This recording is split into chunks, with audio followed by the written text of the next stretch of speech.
We are recording a little video this time showing photographs from the collection and taken by Leroy Smeltzer and graciously shared with us by his son, Leroy. Leroy's son, Glenn Smeltzer, shared these with us. This is out at Radabaugh, and we'll see other things from Radabaugh and the Radabaugh branch. This is a stationary engine, the boiler for one being moved out there at the underpass for Greengate Road.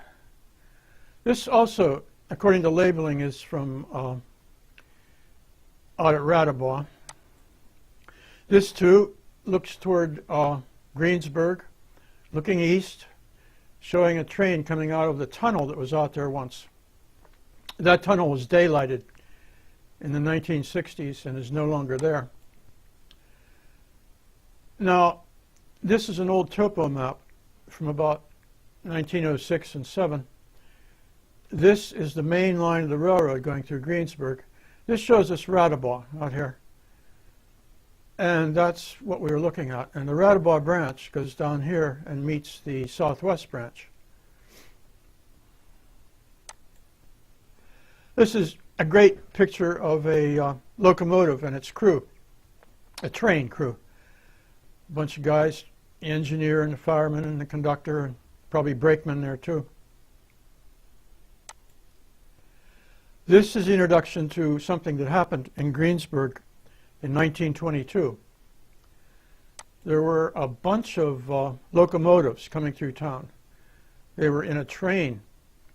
They were shipping 50 locomotives from Philadelphia out to the southwest to be used by the Southern Pacific Railway. This is in Ludwig, waiting for them to show up. And here they are. You notice these engines didn't have tenders that hauled coal. These engines were built to burn oil instead of coal. And so the tender was a tank car.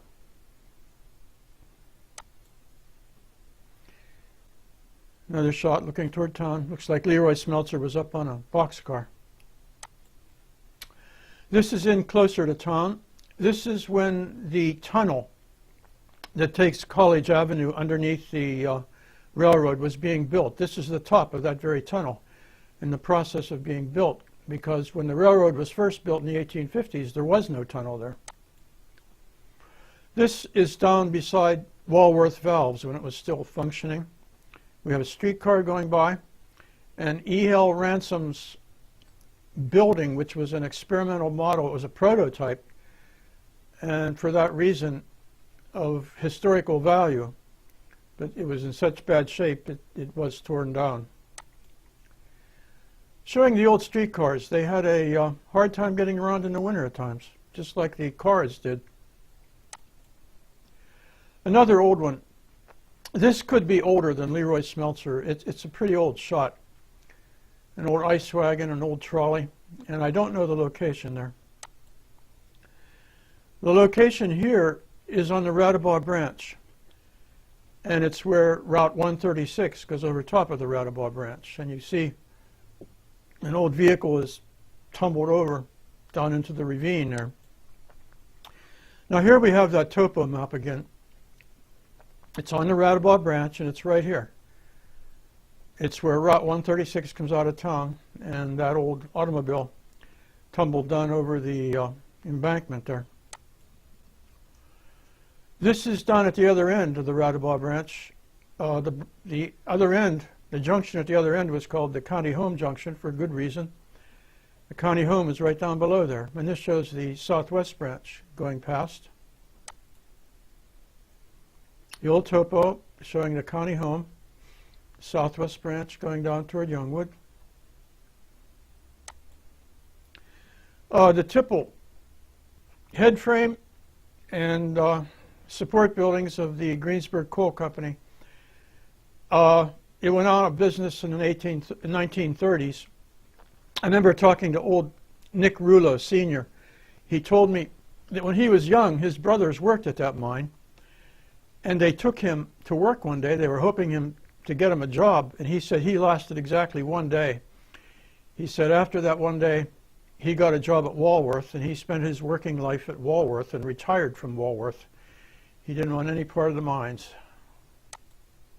And this just shows us where that mine was. This is Seton Hill, Greensburg Coal's Hawksworth mine.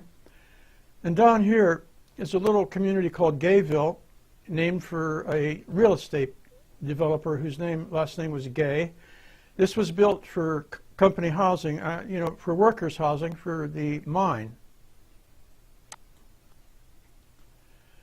This is St. Clair Park over here, and this is when the railroad was being widened to make room for more tracks. It was originally built for only 2 tracks, and there was a tunnel.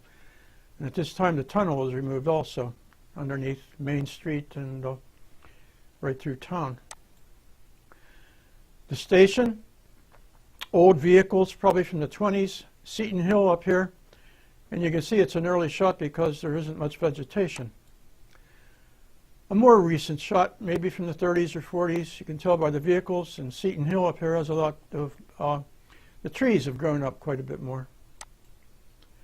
A really nice old steam shovel. Look at the size of that thing. That could hold a lot of coal and water to keep it going for a while.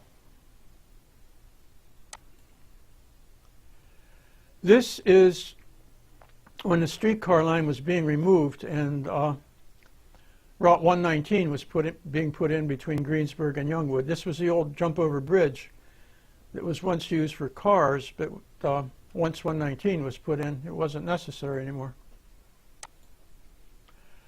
Out on the main line, one of the old main line behemoths, a really great-looking engine. We'll get an up-close view. That has 10 driving wheels, and these were really quite an impressive piece of equipment. The guys who engineered them and designed them really knew how to put a machine together. There's a certain beauty to these things, which if you have a sensibility that's directed it that way, you can appreciate it. You can see the component parts. Here's the firebox. This is the boiler with boiler tubes extending out this far. Out here is called the smoke box. That's the end of the boiler right here, right here. And this is our last shot. This shows a shot that Leroy Smeltzer did in an airplane. And we see where Leroy Smeltzer worked. He worked at the Railway and Industrial Engineering Company, which through the years went through several owners. ITE, Circuit Breaker, ABB, they all did work to turn off and on large amounts of power. And maybe we can look a little closer here. You see, that's the factory there. And right across the tracks was a big water tower for the steamers. There was also a little railway station for passenger traffic transferring. And this was a hotel at one time. The building is still there. It's called the Hunt Club. And this is the Y where the Radabaugh branch comes down and joins the Southwest branch. And I think we've said enough here. And I'm going to say so long until next time. Bye.